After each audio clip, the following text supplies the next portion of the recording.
The game plan, proudly brought to you by Max Jazz Games, whose game Kung Pooby advertisers are totally fine to advertise against, I'm sure, if you streamed it on Tweem. There's nothing on Twitch. There's nothing wrong with Kung Pooby.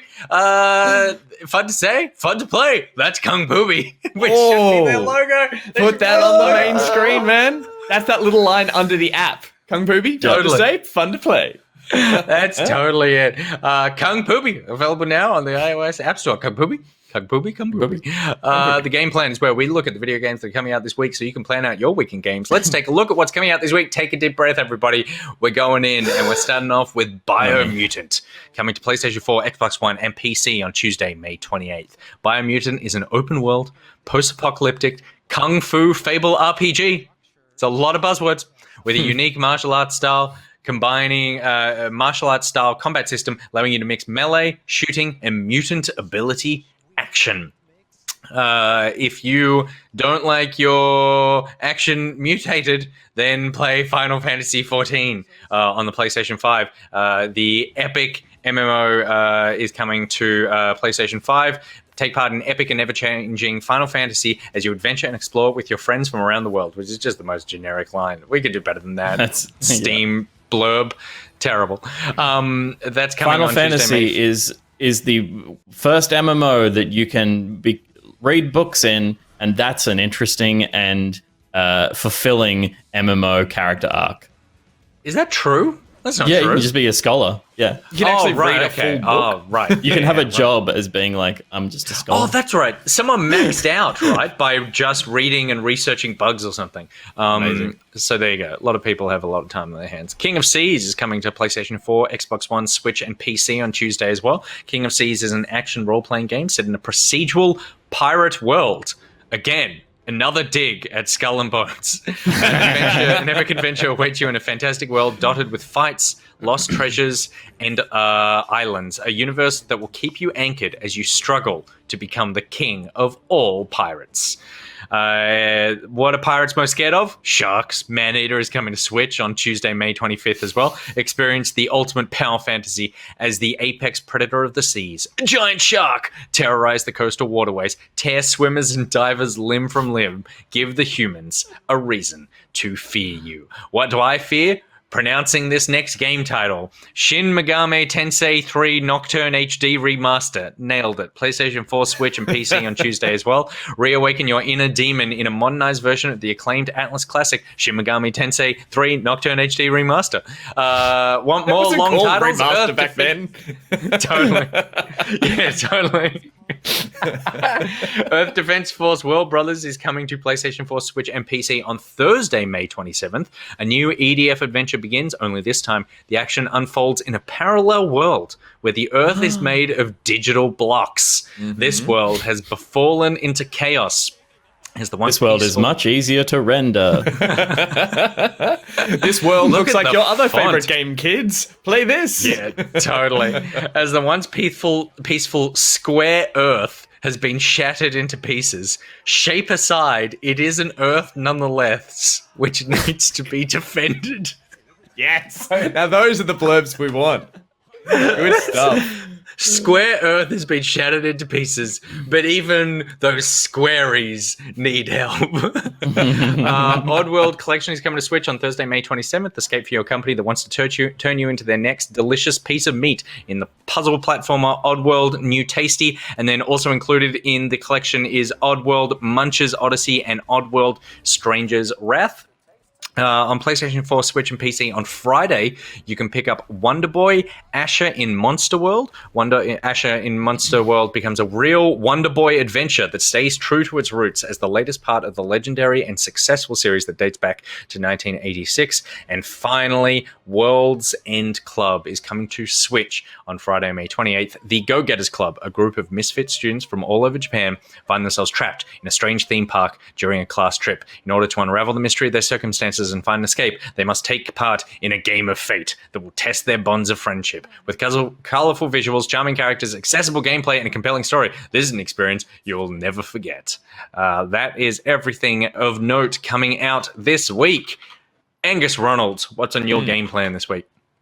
Look, I would have originally jumped at Earth Defense Force because I really love that series. For anyone who played the older ones, the reason they were great is that they were like really pushing the limits of like a budget double A, maybe single A studio who would like render all these amazing amounts of creatures and stuff like that. And they were stupid fun to play. They were just blasting stuff away because they still looked kind of like a AAA game if you squinted hard enough. This game, I can't squint hard enough to make it look like anything other than like a messy kind of version of. So I will maybe look at what the reviews for that are, but I don't think I'm going to play it, especially considering it's gone for that like Roblox aesthetic with the ad. Even the fonts they've used are horrible and mismatched. So no, aesthetically, go away. So I will I will most likely be jumping in to play the pirate one, King of Seas. I went on the other week about the RTS robot building construction world that had like a really cute, clean, simple art style. And I like my RTSs or my sort of top-down tactical games to be fairly streamlined, fairly simple. I get complicated by too many text boxes and everything popping up, whereas this looks really calming and simple and quite fun to play. And it is on Switch, which is probably going to be my preferred platform to try a really nice little booty hunter like this game. And yeah, it looks cool. As we talked about the other week, looking at Skull and Bones, that game's going to take forever to come out. Sea of Thieves, I've had my time with, and playing Assassin's Creed Valhalla at the moment made me think of Black Flag, so this will fill that void perfectly. Perfect. Now, I got there in a strange way, but that's why I saw this game and thought, pirates, I miss them. I'd like to be a pirate. I mean, that is literally exactly what the developers wanted you to do. Look at this game and think pirates. If you hadn't thought that, they would have failed in their mission. But game designer Luca there would be very sad. Very sad. And it looks just really kind of like bare bones in a good way. Is that? I think it's actually going to have. Good? That seems like I think it's going to have some pretty deep systems. Deep these bones, deep puns. Systems. Come on, guys, we're better than this. But basically quite simple in the action part of the game. Yeah. But I think there'll be some cool strategy and stuff too. It looks cute. I think it looks cute in the sense that from what I can see just from this is that it looks like you're managing it doesn't look like you're taking control over a fleet or doing Armada. It just looks like mainly you're navigating one ship at a time and actually got control over it versus you're not RTSing, moving assets and resources around. It's just like manage your one little ship as you move around all these ports and stuff, which looks fun because that's how my attention seems to focus in RTSs. I can move one unit around really well and then I forget I have a base at home. I'm like, Tanya from CNC just keeps getting around, wiping out squads, and I go back and my refinery's on fire and all my assets have been sold and I forgot that's how you play RTSs. So this game will be perfect. Can I suggest that RTSs may not be the genre for you then? I'll keep trying. Peter, what's on your game plan? Biomutant has caught my eye. Mm-hmm. It has a really slick looking trailer and rabbit. I want to know what it is. I still can't quite determine what it is from the trailer. Like toothbrush. I'm just skimming through this 8-minute trailer, trying to find some gameplay footage. It looks like there's some really beautiful, they've built a really beautiful world, and I'm interested to find out whether there's anything interesting to do in it. Because it could just be that they've got a cool art design and lit it well, and that the reality of the game is that it's a little bit like nothing. Yep, that's what I'm concerned about. But I'm definitely it could be a sleeper hit because it kind of came out of nowhere for me. Yeah, totally. And I've been hearing more and more people talk about it. So yeah, I'm definitely keen to check this out as well. I absolutely will be checking it out this week and see whether it sticks. And the other one for me that I am I want to play, I'm worried I won't like it, is World's End Club. So the reason that I'm excited for this one is that two of the lead developers from Danganronpa and the Zero Escape series basically joined up to make this game. It's been out on Apple Arcade for a while. It's coming to Switch, which is where I want to play it. And everyone knows I'm there for your Zero Escapes and your Danganronpa stories. I'm not crazy about. I don't really care how it looks. All of those games kind of look bad to me, or just not my taste, I guess. But I don't like the gameplay parts of this. I kind of like these games when they are really just like insane stories and solving some puzzles. And this seems to have some like platformy action stuff as like a brawler. And brawlers are one of my least favorite kind of game. And when you combine this idea of like side-scrolling action that may or may not be amazing when I'm actually just there for this like story about kids trapped in an aquarium and I presume will have to kill each other. The only reason I'm playing that game. So I'm going to check it out and see how it goes. It's been out on Apple Arcade, but I just haven't seen too many people talk about it. Because I think it's a very niche type of title, and the Switch release is probably the one where people are going to dip in the most. It's pronounced Nick. Just so you know. I know you've struggled with it for a long time.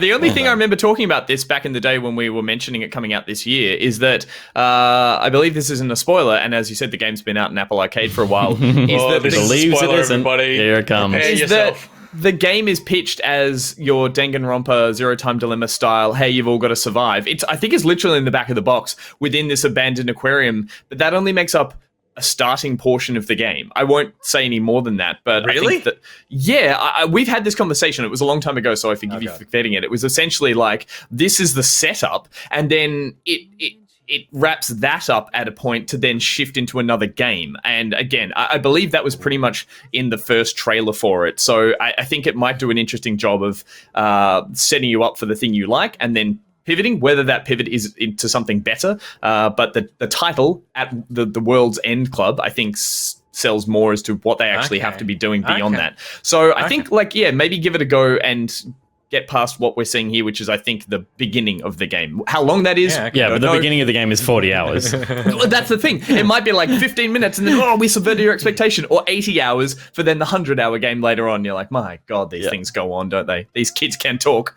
That's what I remember hearing, and maybe a reason to tell us when you report back on this niche Nick game. I definitely have... Not... Go, Pete. Sorry, go on, because I was going to say... Yep. And if you could just... Was there that? Well, I'm going to go. I thought, Nick, that you might be interested in Shin Megami Tensei 3 Nocturne HD Remaster, The World's Rebirth, because it's Atlas. And isn't Atlas, they're the same people that made... it's the same team that made Persona. Isn't Shin Megami Tensei like the series that turned into Persona? Am I wrong? It's got really deep ties to it. Yeah, okay, for sure. Right. No. So I don't have much more information for you than that. Other than it hasn't drawn me in. The Shin Megami series has never been something that's kind of pulled me in, and I don't know why. I don't know what the difference between that and Persona is as to why I'm drawn to one and not the other. But I just have. Sorry, Nick.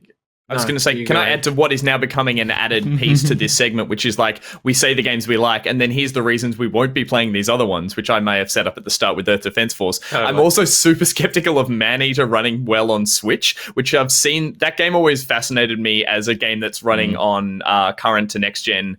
I think they even had a PS5 port, and it looks like a super ambitious game. And it looks like it's pushing a slightly more budget engine harder than it needs to in all those versions that are on the current gen. So I mean, maybe I could be rudely surprised, but it does not look like this game could work at this speed with this level of frenetic gameplay on the Switch. So which sounds perfect for you. I was going to say, Peter, you're going to say it's a Doom on Switch. Doom ran well. Player. Okay, I'm fascinated with seeing 18 frames is good. That's fine. It ran better Doom than that. did not run well at all. What are you talking about? It ran well. It was a stable frame rate. It was fun. It dumbed down some of the graphics. It wasn't stable. That was the problem. It was like between 18 and 25 frames. I finished it. I know it was stable. It's fine. My point being is I have a fascination with seeing games ported to Switch. It's a morbid fascination to see if they somehow like cram the technology of the engine really well, and they're like, how did you make that run so well on a Switch?